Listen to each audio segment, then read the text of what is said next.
Okay, guys, I'm going to narrate Chapter 5, Part 3, PowerPoint, and we're going to continue with the cure a little bit. Remember the whole thing on the past slide, the last one we did regarding everyone everybody that had money and felt like they were sickly, they would go to the spa or they would go somewhere that was, kind of a mixture between this really fancy hotel and all that, and maybe a little bit of sort of fake alternative type medicine thrown in there. But these people really loved it, and most of them were women.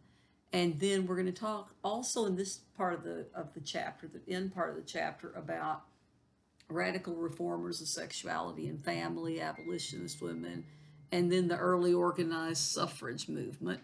So we've got quite a bit to cover here, and there's probably going to be a couple of things that I'm not going to have necessarily on the PowerPoint that I probably will tell you about. We'll see. We'll see how the time goes on this. Okay. Okay. So we're looking at the spa movement and the cure. And, it talks about on here a little bit about during a cholera epidemic, you're going to see that doctors thought, as they do sometimes very strangely, that something that's actually really not a good idea was a good idea. So you have some of the doctors thinking that avoiding vegetables was a really good thing. Now you're going to end up with a guy named Sylvester Graham. Now, this guy, Sylvester Graham, is a reverend. He's a Presbyterian. He's a vegetarian as well, just like John Harvey Kellogg was. Um, he also is very much into temperance. In other words, not drinking alcohol, right? He believes that's very bad for your body. And he's going to be known for all kinds of books. I mean, he's going to write books with names like Guide to Bread Making and lectures on science of human life and all kinds of stuff, where he says things like whole grain bread is vital to your health. Okay, now Sylvester Graham. That name Graham has become famous because of what he created, right? He created this kind of, you know, bland kind of cracker. So he's calling for bland foods and vegetarianism. So he created this thing, and again, this is what became or inspired the graham cracker, which is indeed named after him. The graham cracker. Yeah, he wouldn't have liked the ones with honey and cinnamon and all that, but I digress, right? So his diet is going to be aimed at keeping everyone, in society pure and healthy, according to what he believed was pure and healthy. Okay, believed in very much the same thing, as I said, that John Harvey Kellogg believed in, drinking pure water, eating a vegetarian diet. But he really, really stresses again that bread, that whole grain, coarsely ground flour bread. So he said that was more wholesome and natural. Now he's got some other ideas that, I mean, how do you know if you don't try, I guess, but his rough part of the lifestyle, besides avoiding vegetables, which would be very sad for me because I love vegetables, but it includes sleeping on hard beds or even the floor. Some people sleep on the floor. And you don't want to take nice warm baths, okay? Now, he had a bunch of followers, and this is not on any of the slides, I don't think, but he had a bunch of followers called the Grahamites, okay? Graham, Grahamites, and they were the ones that followed his teachings. Now, this guy, he was self-taught in physiology, and at some point along the way, he had decided that meat was just unhealthy.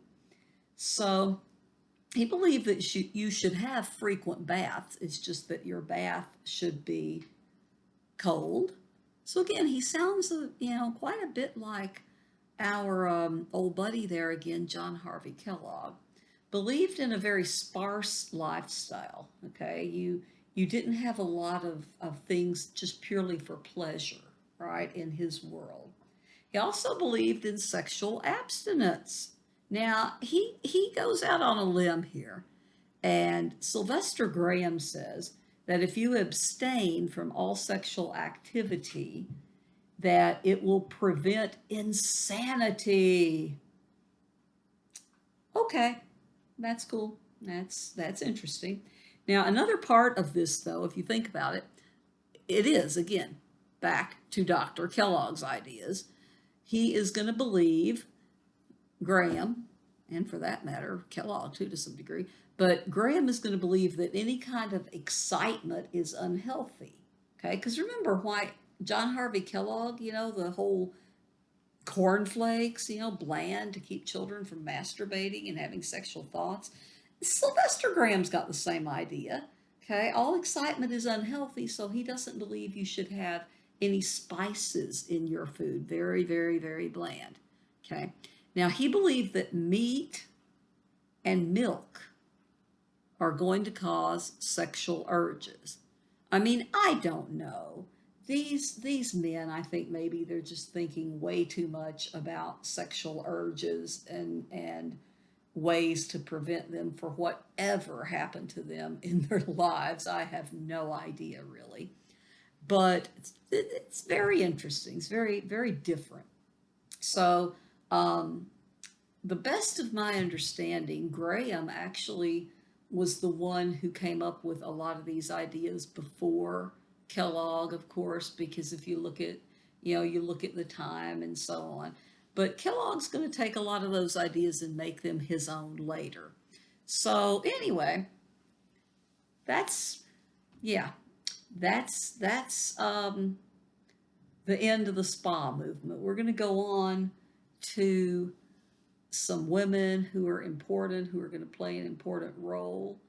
And we're going to talk about some different things regarding sexuality and family life and all the other too.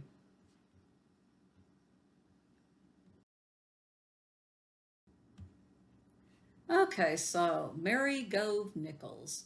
Now, she was outspoken because she had been an abused woman. Okay. She was very famous in her own time.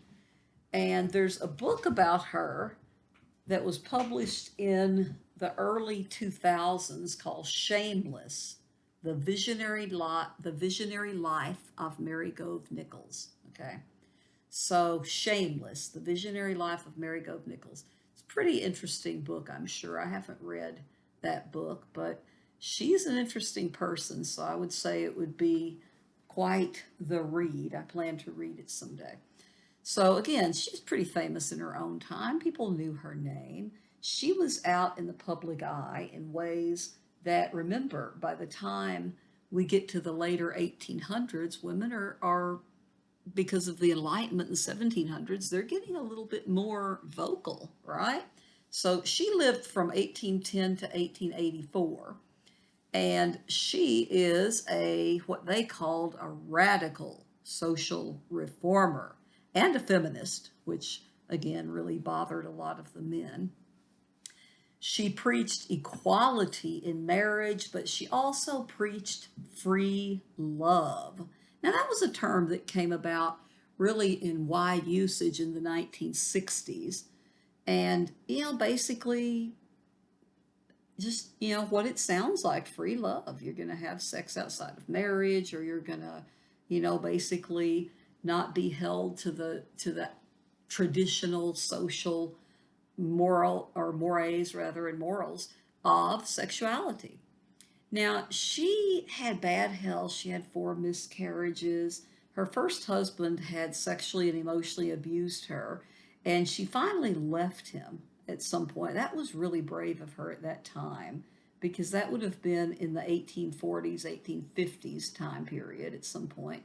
And she is going to become a national figure for giving lectures on anatomy. Okay.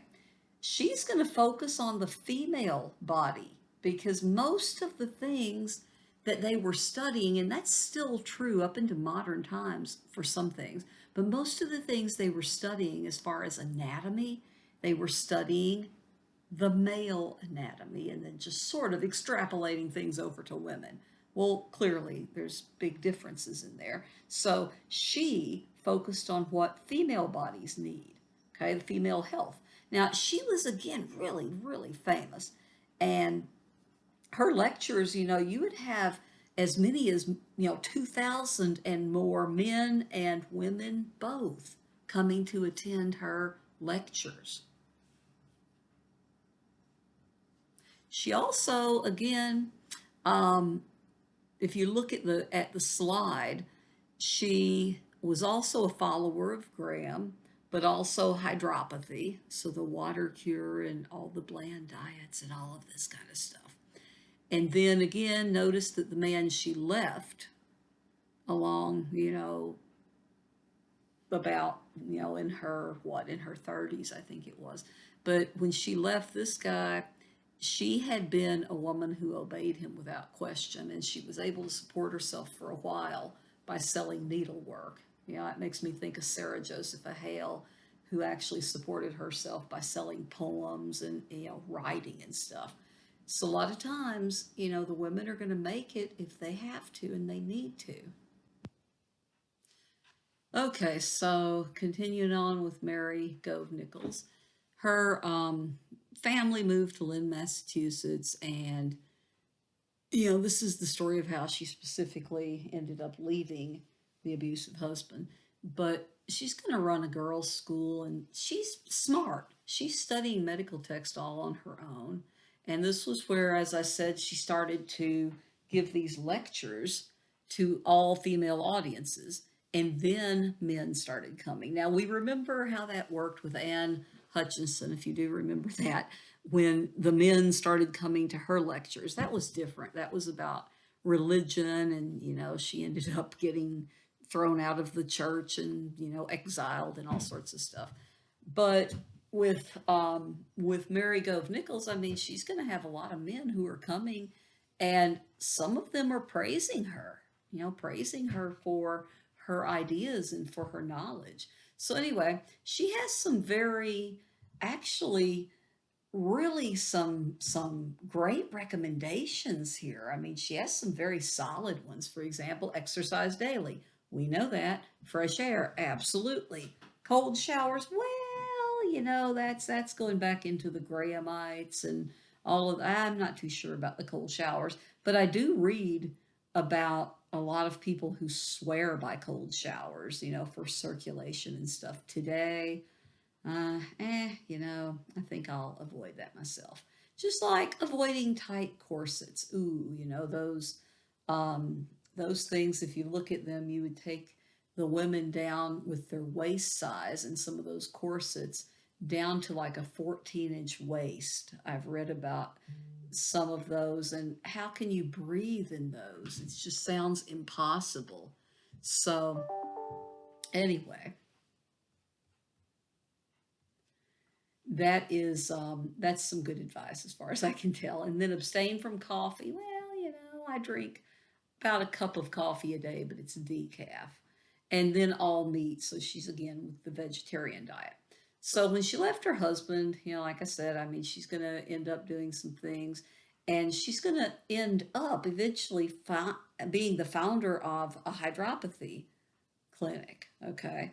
So she lands in New York. So when she got remarried, her husband's going to be a good guy. Apparently, really enjoys her ideas. He enjoys the fact that she is a feminist who stands up for herself and for other women's rights. And, I have to say, as you may know, just from logic, really, but a lot of men at that time were not going to be that progressive, as we would say. Now, when the Civil War started, they're going to move out of the United States, and they're going to be disillusioned because they believe in pacifism, which is, of course, the ideology of peace at all cost. In other words, the idea that there is nothing worth fighting a war for, nothing worth fighting for.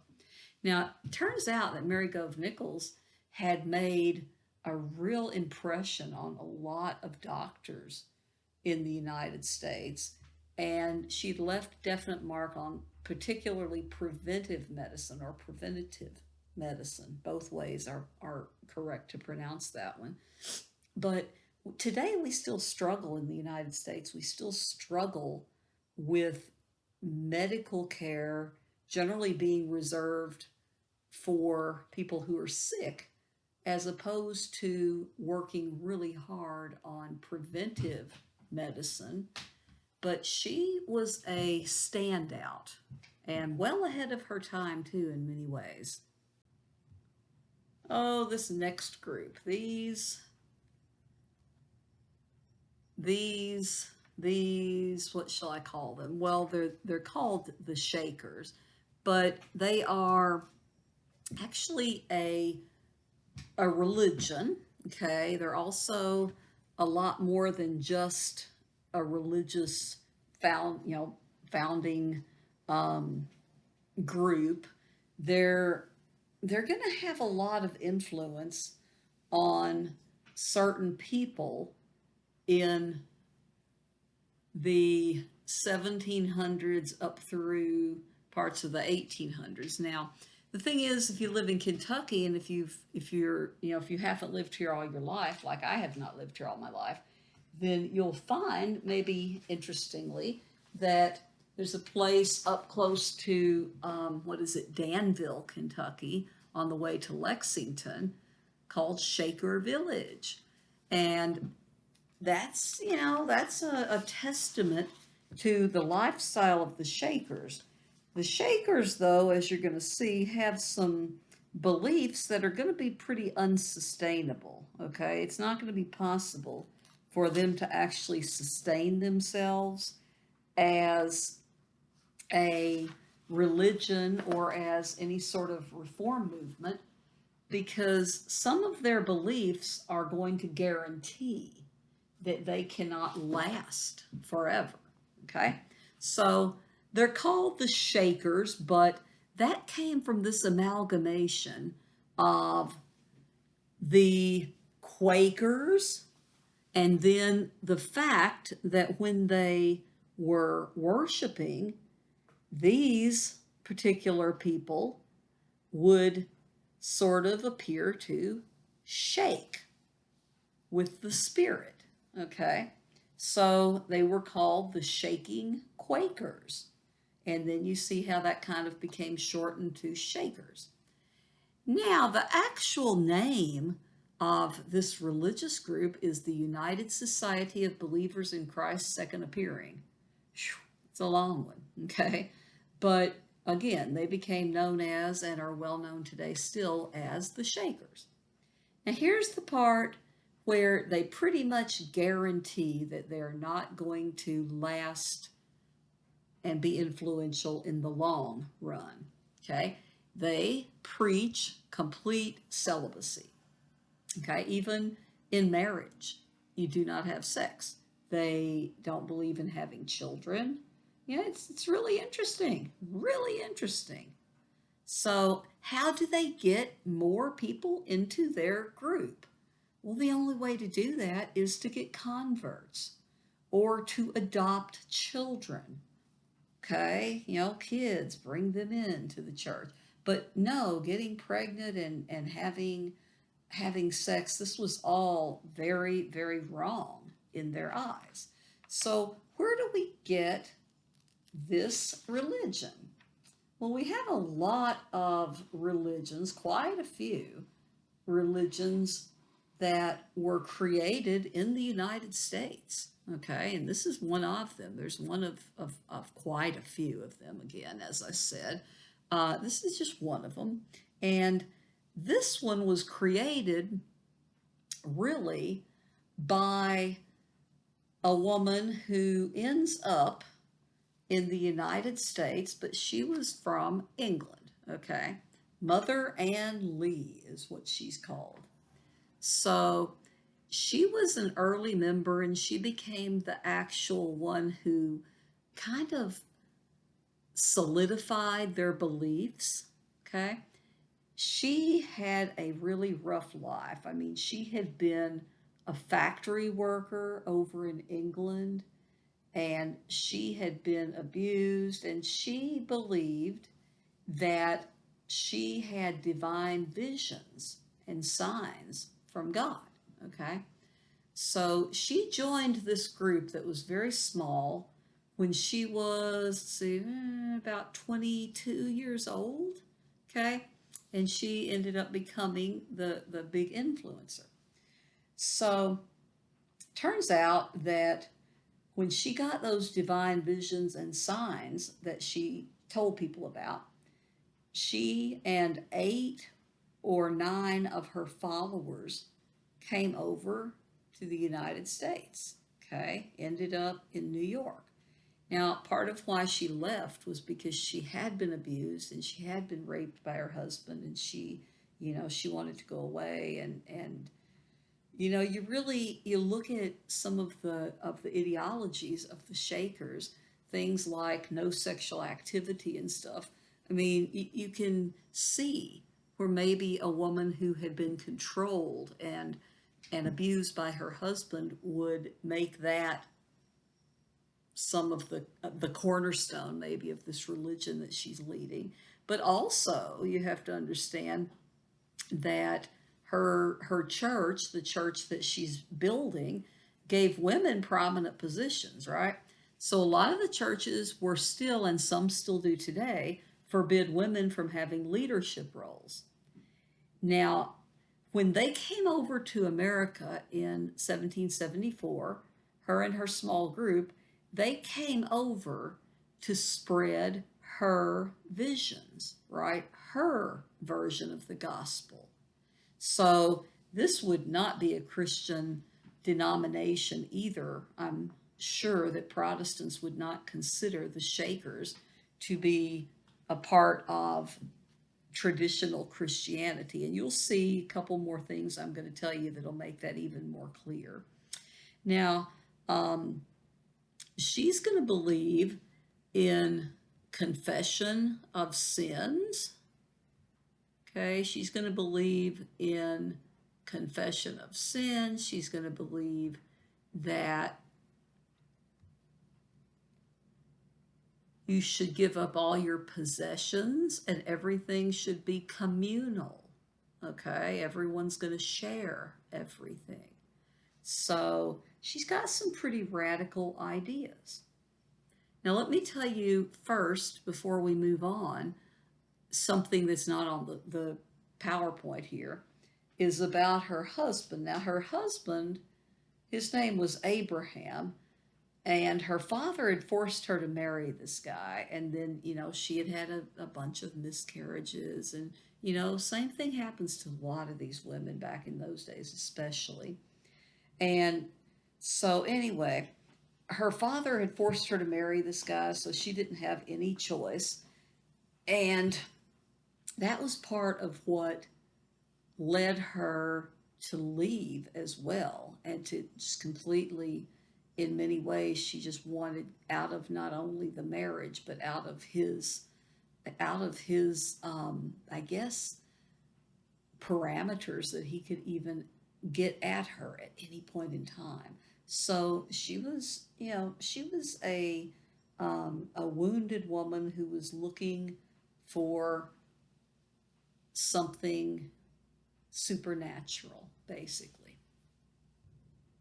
So if we look at this, go back a little bit, I already mentioned some of this, but the original group that she had joined had split off from the Quakers, and again, they acted as if they were basically shaking. It looked like they were shaking, and then we had the shaking Quakers and so on.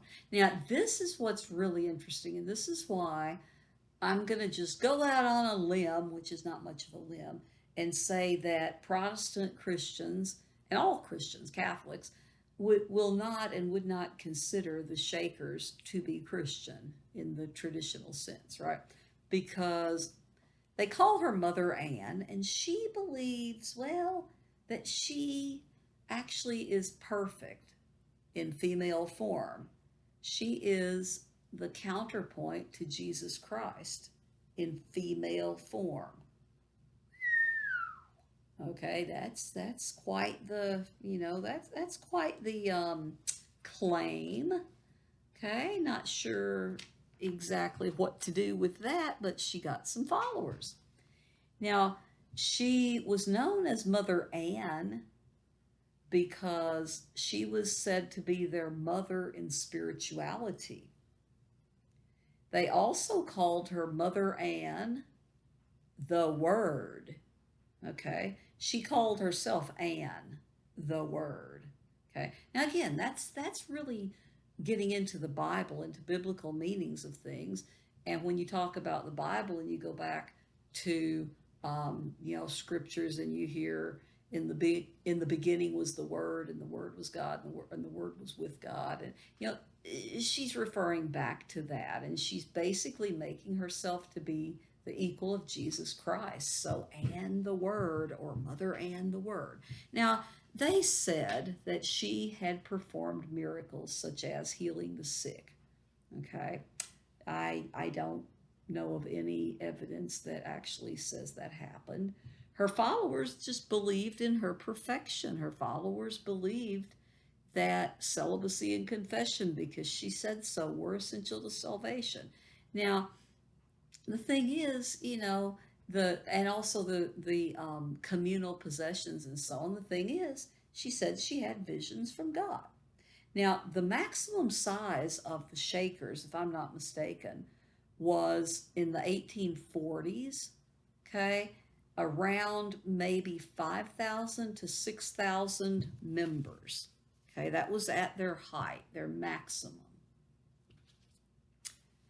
And a lot of people really didn't like the Shakers. They did not trust them. And so the Shakers were persecuted. Okay, so as I said, they were persecuted.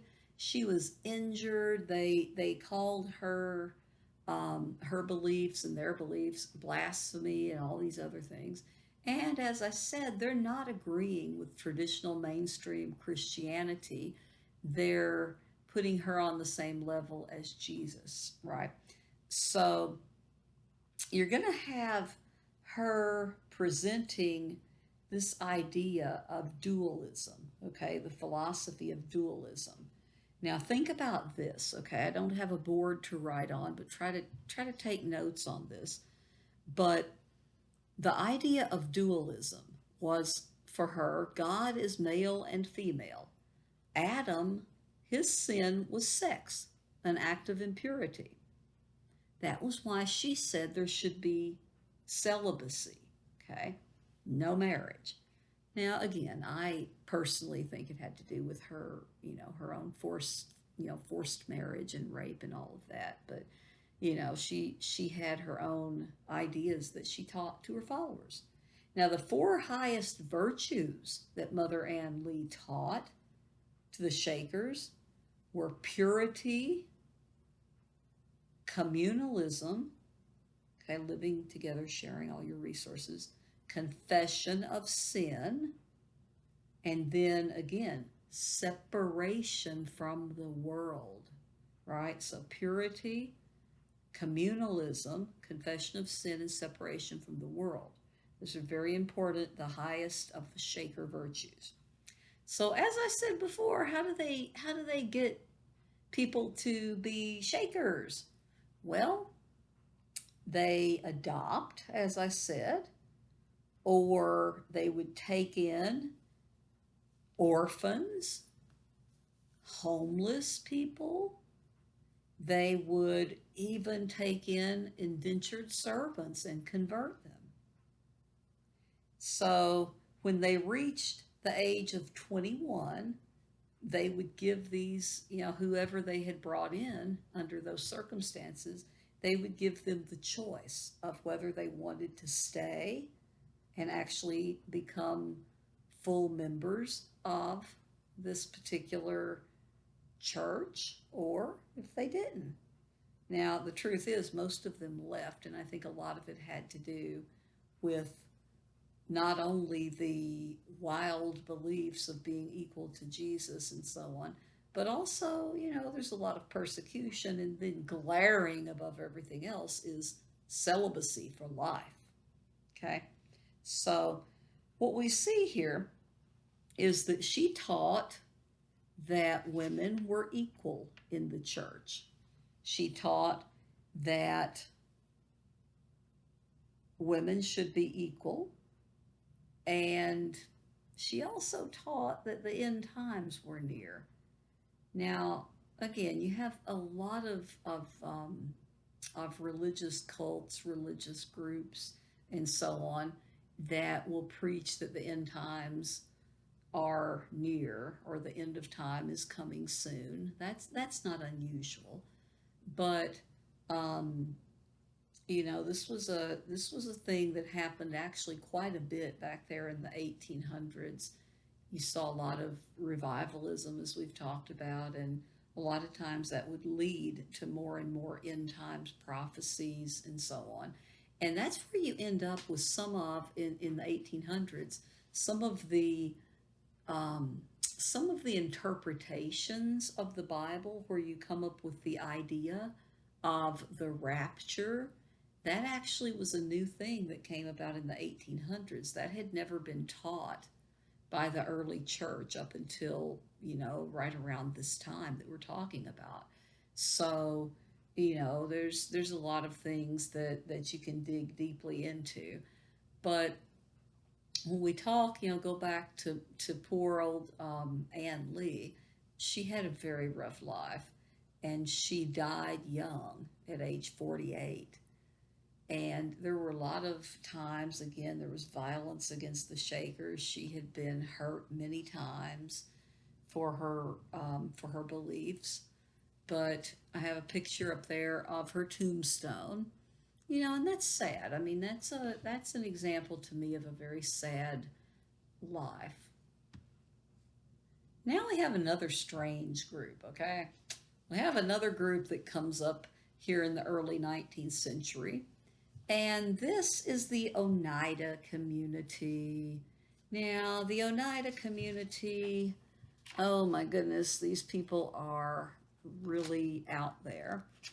The Oneida name is still sometimes, if you know anything about fine silver, which I don't know much about fine silver except for my studies of history, particularly the Oneida community, but they are going to end up making their money to support themselves by creating silverware. Okay, so Oneida, look that up. You can find Oneida silver still today. But the Oneida group is, well, I don't know. I think they're probably one of my favorite groups to talk about, because they are so far out there, so far away from just your average everyday religion. Okay, so the Oneida group, well, there's a lot of things wrong in this group, a lot of things wrong in this group, and a lot of it has to do with sexuality. Okay, you have common themes sometimes running through a lot of these strange fringe religions. So we've got the Oneida community. Now, they really believe in free love. Have sex before marriage, have sex with everyone in the whole group. It doesn't matter, men, women, it doesn't matter. Now, the thing about them is they never did get the number of members that, say, the Shakers had at their peak. This group had about 300 members tops, we believe. And it's founded in 1848 up in Oneida, New York, John Humphrey Noyes. Okay. Now, they believed that Jesus had already returned in 70 AD. Okay. So the second coming had already happened, and they believed that therefore you could achieve perfection. Okay, you could achieve perfection on earth.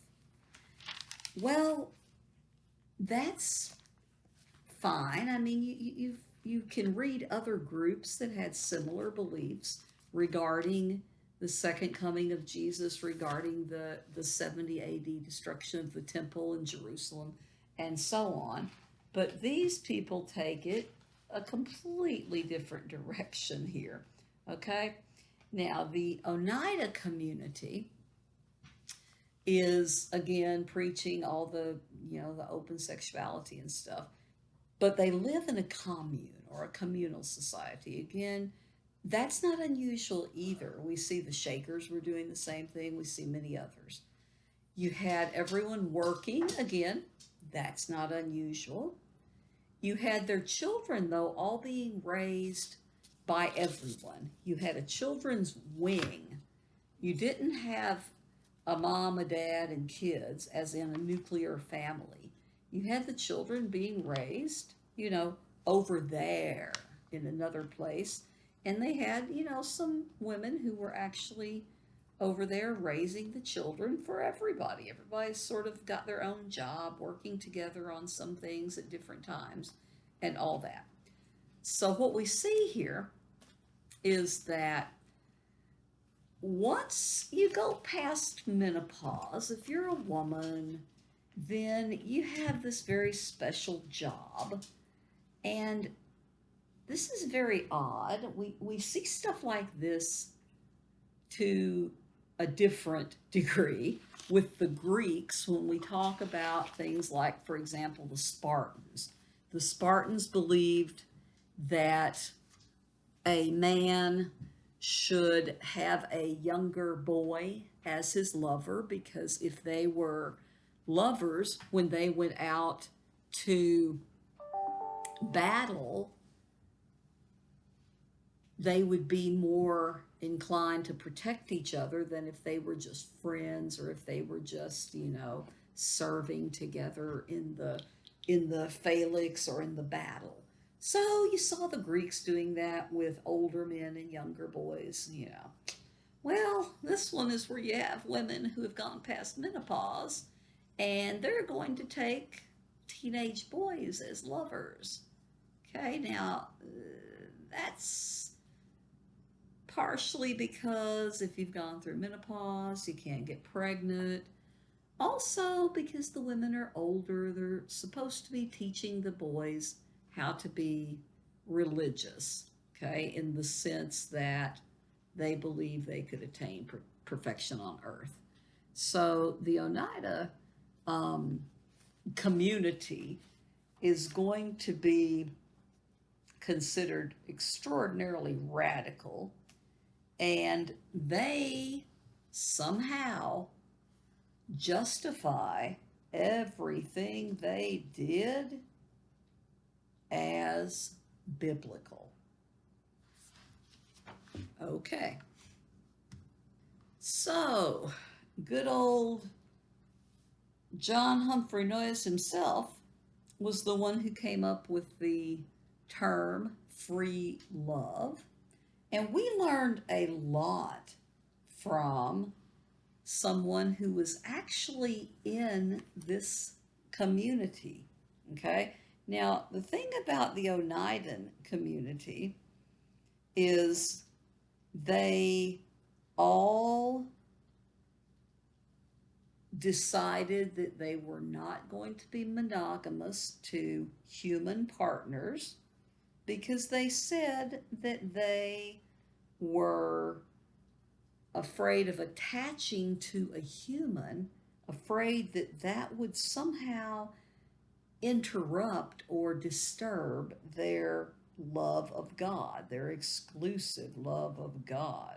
Okay, so there's a lot of that going on in terms of their community.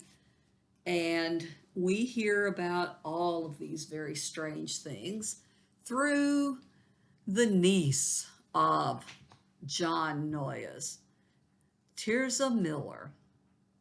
Well, she kept a diary and she talked in great detail about her sexual encounters, including the ones with her uncle, because everybody had sex with each other.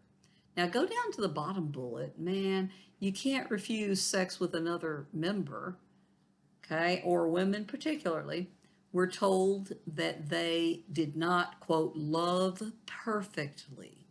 And then they were considered to be selfish. So I guess you were shunned for a while. Now, one of the things that Tirzah Miller writes about, besides all of the weird, sexual things that go on there, is that they got together and they practiced group criticisms. Every one of them is going to actually condemn each other. They're going to say all these different really bad things about each other, okay, in a way they supposed would make the person change, would make them, be more humble and all those type of ideas. Now, she's also going to be around when they're experimenting with selective breeding of their members. Ouch. Okay. Eugenics. Eugenics. That's something that not to go straight for the Nazis, but that is something that the Nazis did, is they did have selective breeding. Nazis would particularly match some young men and some young women because they wanted a certain type of person. So anyway, the Oneida community was experimenting with eugenics. Now, thankfully, the Oneida community is going to go away eventually, for the most part. I mean, we still have a little bit of the, I guess, remnants of the Oneida community through Oneida Silverware, if it's still around. It was a few years ago last time I checked on it. So, what about women's role in abolition? Well, I mean, slavery is going to be the big thing as we're in the 1830s, headed toward the Civil War. And we know this is going to be more morality issue for a lot of people. It's going to be ethical issue for a lot of people. And it's going to be really powerful in the North, right? Northern women who have not been raised with slavery and don't understand how you could keep other human beings enslaved, they're going to be loud voices, okay? Now, abolition is different from a lot of other political movements because there are so many women involved in it. And we're going to see that this is going to continue on and on and on. By the time we get to the progressive movement in the early 1900s, you're going to see that women are making up almost a majority of the activists in the progressive movement later. So abolition is really the start in many ways of women being able to get involved in a very political way. It's also dangerous in this era because, I mean, what abolition means in the antebellum or the pre-Civil War time, abolition means abolishment of slavery. And this could be a danger to your very life. So the anti-slavery movement is going to help liberate women again. It's going to get them a little bit out of the patriarchy. It's going to get them out there where they're able to speak out. And one woman in Boston was quoted to have said it was a distressing and exciting time, okay, because they knew that what they were working for, this was a sad thing that they had to work for this, but it was exciting that they were working for this, right? So the North was embracing that old, worn out ideology of true womanhood that we talked about. You got Catherine Beecher still out there running her, pamphlets and lectures and whatever, telling women to stay subordinate to the men. And you're going to see that abolitionist women are going to be out there on the front lines of the political movement against slavery. They're drawing up, passing around, signing petitions holding and attending political meetings, going and talking to people, and speaking in public to mixed audiences.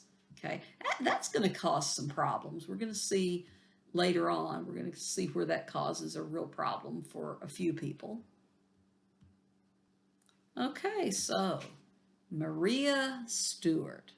She's very important, okay? She was born to free black parents in Connecticut, and she became an orphan when she was little at age 5. And then she was taken in by a minister's family. Now, she was taken in as a domestic, which meant she was taken in to work for them, right? And she was there for about 10 years, okay, till she was about 15. She had no education, and she was the first American-born woman who was able to speak to a mixed audience of men and women, black and white people. So she's breaking down all kinds of barriers. So Maria Stuart, now she had a very famous speech that was called "Why Sit Ye Here and Die?" Why sit ye here and die? Okay, that's one of her famous speeches. And she's going to stand up outspokenly for women's rights. Now, when you had women and men and black and white people all together, this type of audience was considered promiscuous. You know, these are people of low morals according to that time period that she's speaking. Now, again, she's a black woman, okay? First American-born woman to speak to a mixed audience like this. She's also the first black woman to lecture on women's rights, okay? So she's going to lecture in Boston. She's going to advocate education for American, well, I'm sorry, not just American, but African American women in particular. And she's an early abolitionist. Okay, look at her birth, 1803. Slavery is not over until after the Civil War, which ended in 1865 with the passing of the 13th Amendment. Okay, so she's an early abolitionist, and she is really criticizing capitalists also, even, when you look at the North, I mean, you're going to see that the capitalists up north, she said, we're giving black men and women the worst jobs with the least pay in the factories. So she's talking about anti-slavery as one of her big deals, right? One of her big things she advocates for. She advocates for education for black men and women. And she also is going to criticize the capitalists or the factory owners in particular. So, brilliant woman that Maria Stuart was. She published a pamphlet called Religion and the Pure Principles of Morality in 1832. And you have the very famous William Lloyd Garrison, who is the owner of this big anti-slavery newspaper, The Liberator, very important newspaper at the time. He published 4 of her lectures, and then he hired her, okay? So she became a public speaker. She worked for Garrison for a while. She then became a teacher. She worked at a hospital. She had an incredibly full and fruitful life, okay? So Maria Stuart, again, remember, she was groundbreaking. She was breaking all sorts of kind of those ceilings, the glass ceilings, and pushing women and black women forward in the public eye, especially considering that she published this very well-known pamphlet at the time in 1832. Well, you can't do history without throwing in a lot of politics, okay? So we've got slavery, right? And by 1804, slavery had been abolished in New England officially, even though the census of 1800 is going to show about 1,400 slaves still in the North. But, in the North, as we've mentioned before in class, I mean, the North never had slaves in the numbers of the Southern states. The North, they didn't develop this agrarian slavery, the agricultural slavery that the Deep South became dependent on. And it wasn't, particularly because of morality. It was mostly because of the climate and the economy, right? So there were some terrible injustices done against the black men and women in the North, okay? And you are going to see slavery lingering in one place in the North, New Jersey, until the Civil War, okay? But again, for all intents and purposes and officially, 1804, it had ended in the North. So what's going on here is we've got all sorts of questions rolling around in the world of politics. What are we going to do as we continue expanding out toward our manifest destiny and gaining more territory? Well, this is where we have the Missouri Compromise. So, as we expand, we're going to be looking at, and you can look at the next couple of slides. It's got a couple of pictures of the Missouri Compromise and then the Kansas-Nebraska Act. But you're going to see that as we expand, we're going to have to make some compromises, okay, among the slave owners and the abolitionists. So the Missouri Compromise came through Congress in 1820. And the compromise was, okay, we'll get a slave state and we'll get a free state, okay? So Missouri came in as a slave state, Maine entered as a free state. Now, what happened was the compromise also is going to regulate slavery as we go out west, okay? So it's going to prohibit any slavery in parts of the Louisiana Purchase except Missouri. Now remember, the Louisiana Purchase or the Louisiana Territory, this is, part of that area. The Louisiana Purchase proper, the whole thing, was part of the territory that Thomas Jefferson had purchased from Napoleon around 1800. It was French owned previously. But you're going to have the prohibition of slavery in, pretty much everywhere in that area except Missouri. Okay, so now what? Well, that didn't work, okay? 1857, we're going to revisit this. Now, this is where we get the Kansas-Nebraska Act. It opened Kansas and Nebraska to slavery if the state wanted to have slavery. Now, this is a question that is not the only one of the Civil War, absolutely not the only one of the Civil War, but it is about the states' rights, okay? You hear people sometimes talk about the Civil War was fought over states' rights. And I'm like, well, let me direct you to the South Carolina Orders of Secession or Articles of Secession. And they very clearly say they were the first state to secede from the Union. South Carolina's Articles of Secession state that they wanted to retain their own state's right to own slaves. So don't tell me it wasn't about slavery, because that was at the heart of all of this, okay? States' rights is one little piece of that puzzle that leads you right back to slavery, okay? So right here, Kansas and Nebraska, yeah, sure, you can have slaves if the state wants you to, okay? States' rights. So again, one of the questions of Civil War, but not all-encompassing states' rights. Just a quick look at the Missouri Compromise of 1820. You can look at the free states, the slave states, and then the territories that had been closed to slavery.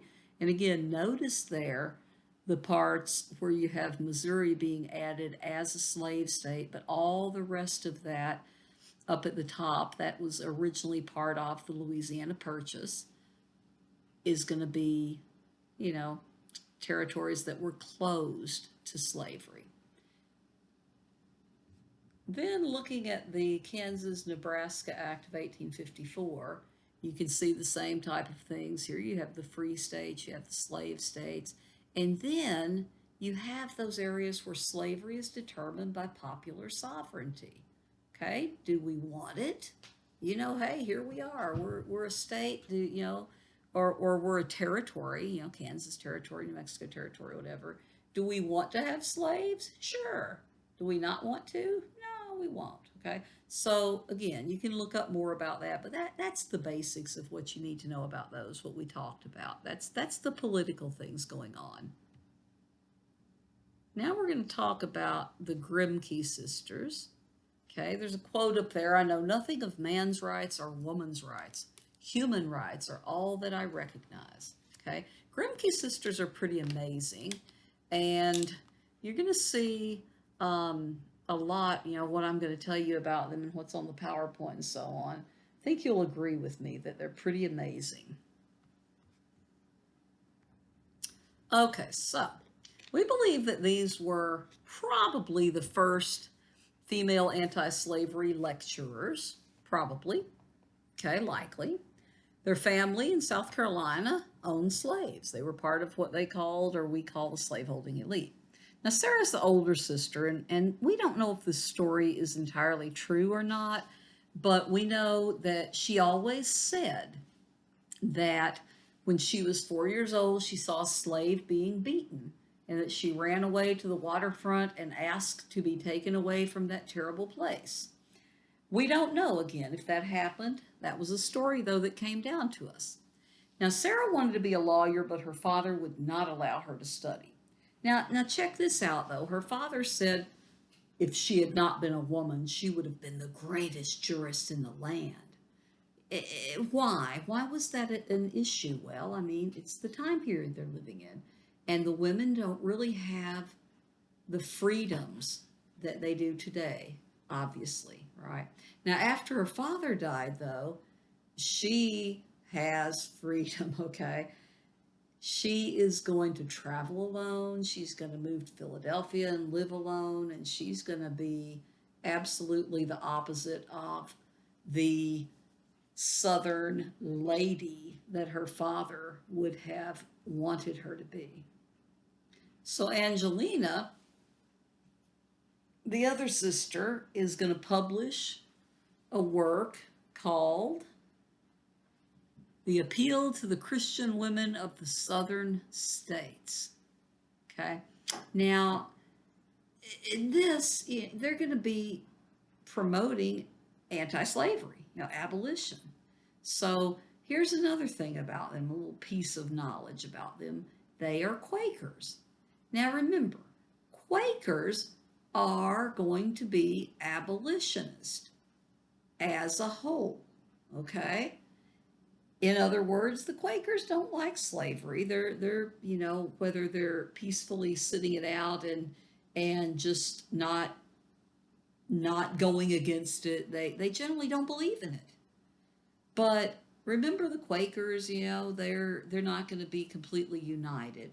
So we're going to see that some groups of Quakers are going to be more concerned with women going out and speaking for social reform than they are about slavery. So the Quakers, you know, go study about the Quakers some more. You know, we talked about them a little earlier in the semester, but study about the Quakers, man. They are just a mixed bag of all sorts of stuff. But anyway, the Quakers, for all of their talk about equality, remember, the Quakers are going to be upset at the Grimke sisters for publicly participating in any sort of reform movements.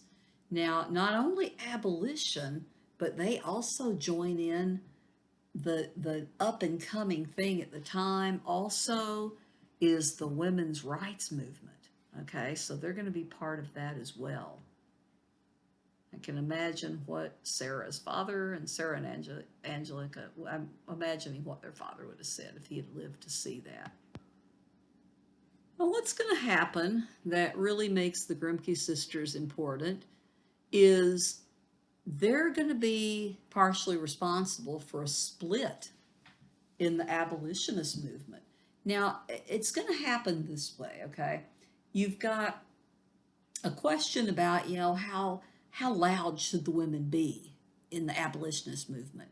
Or, should we work for abolition and women's rights at the same time? Or should we work for one and then the other? Well, there were a lot of different ideas that people had regarding whether one or the other should come first. And we're going to see there a split in the abolitionist and with the women's rights. Okay, so here's what happens. The American Anti-Slavery Society is going to allow women at a certain point around 1840.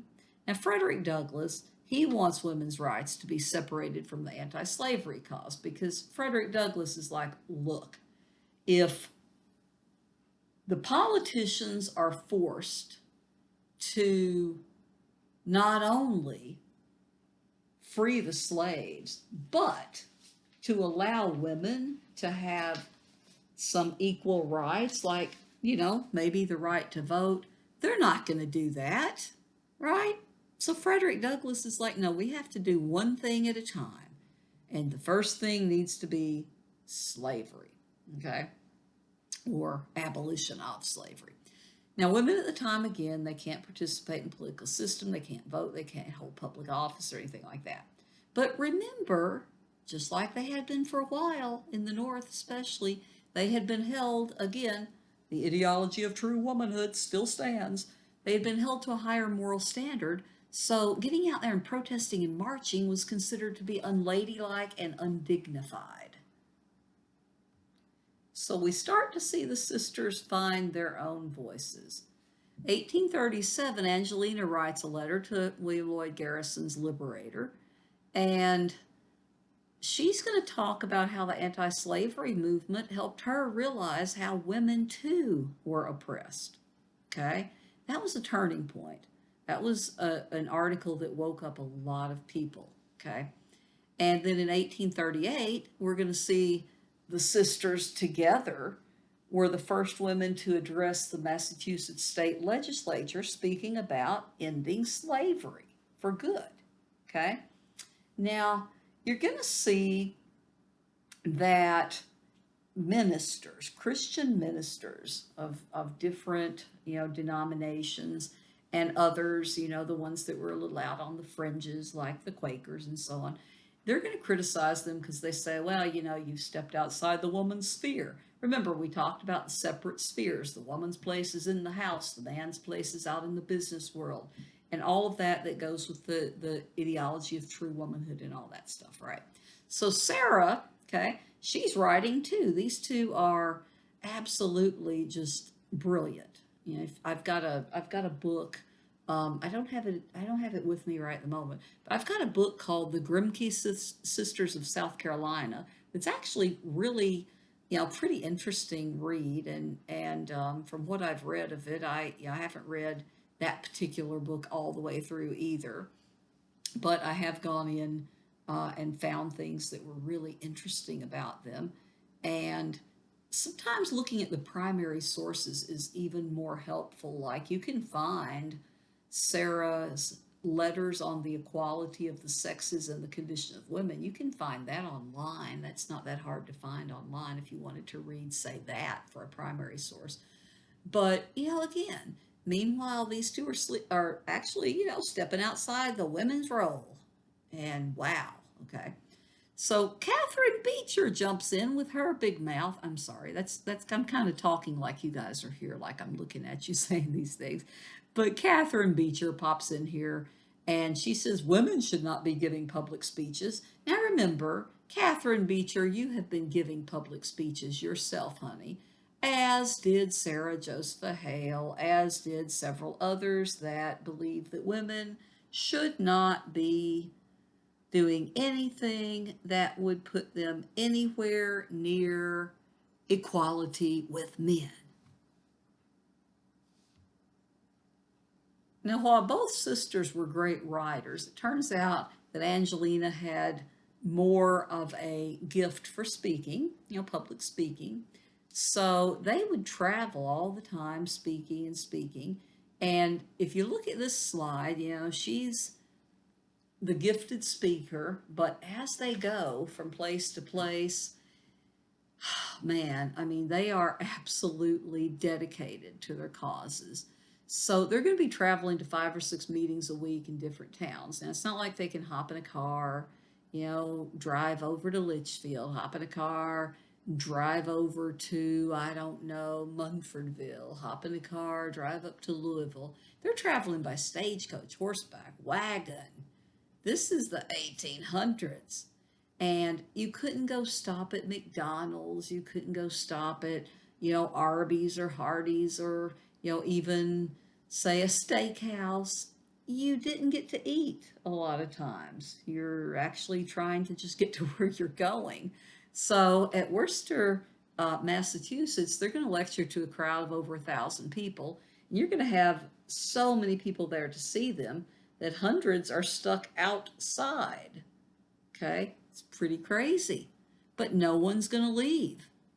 Okay, now another town, no one's going to leave.